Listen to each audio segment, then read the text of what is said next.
Good evening and welcome to Wall Street to Bay Street, another market update. It's been a little while since we last updated, but today was another big day for the market. It was up another 160, 180 points on the Dow. If we pull up the Dow right now, we can see over the last month we have had a tremendous rally from under 10,000 to now approaching almost 11,000, 9% in over a month. And you've probably heard in the news that the S&P had its best month since 1939. And over this last month, we've had almost little to no pullbacks this entire time. Last couple of days, you had a little bit of a pullback. Today was a monster rally right from the get-go. You had a gap up of about 70 or 80 points, 70 points, and then it never went down more than 10 or 15 points from there. And after the ISM news came out, we just took off.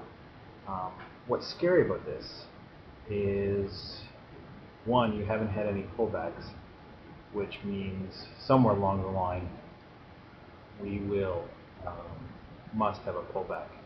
And if we go back to 1939, after that tremendous September rally in 1939, the market sold off another 40% from there. So be very careful. But every stock you want to look at, whether it's a Apple leading the market high, or Google, or a Baidu, or some of the industrial stocks, or Cisco's of the world, everything is moving up.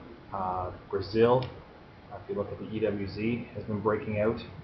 It's up only maybe 4% on the year. Maybe after today, it moved up another 1.5%, so it could be approaching 5% of the year, but you can see it's breaking out to the top. So Brazil will be one of those places where you can get a pullback. You want to go long on the stock. But what we have going on here is governments around the world are looking to print money. U.S. dollars looking at quantitative easing. Japan's been in the market buying assets last night. Everyone around the world was trying to devalue their currency.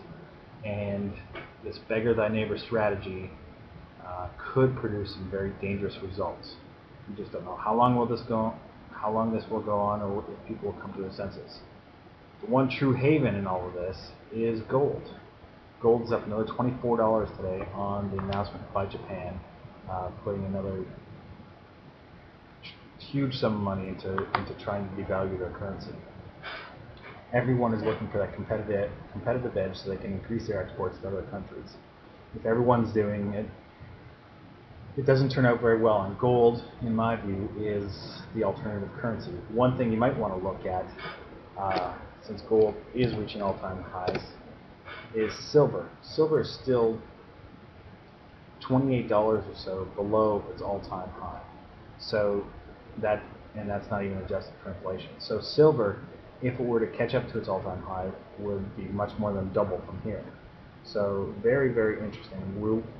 Once again, it's kind of extended as well, but we'll be looking for pullbacks to enter in the portfolio. Currencies, U.S. dollar. I'll take a look at the U.S. dollar.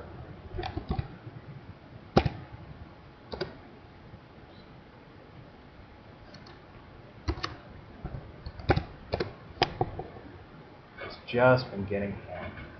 Take a look at this movement over the last, since September.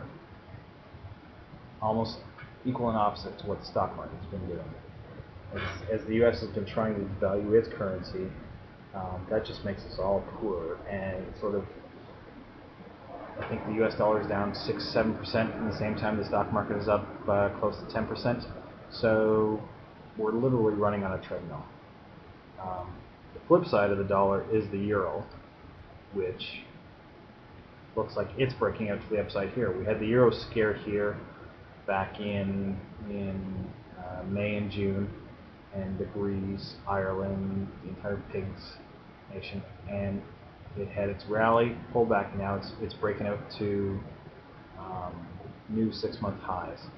And if we sort of look at this on a longer-term basis,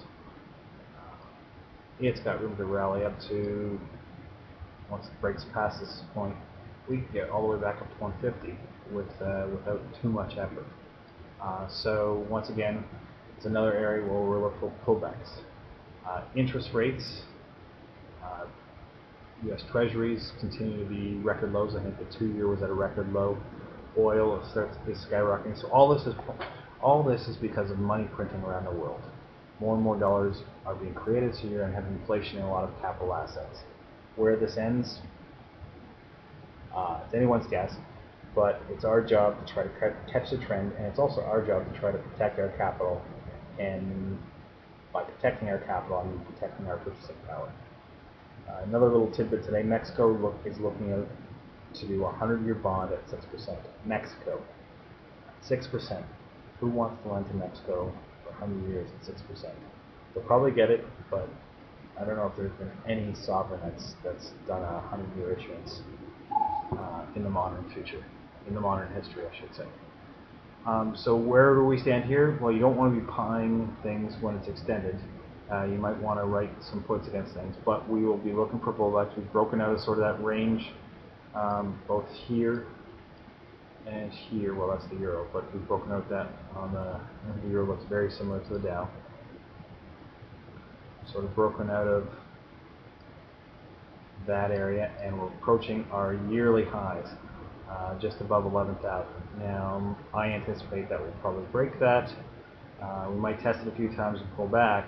So those pullbacks will be opportunities to go long. But over the next couple of weeks, we'll be looking for various order entries that we can try to find.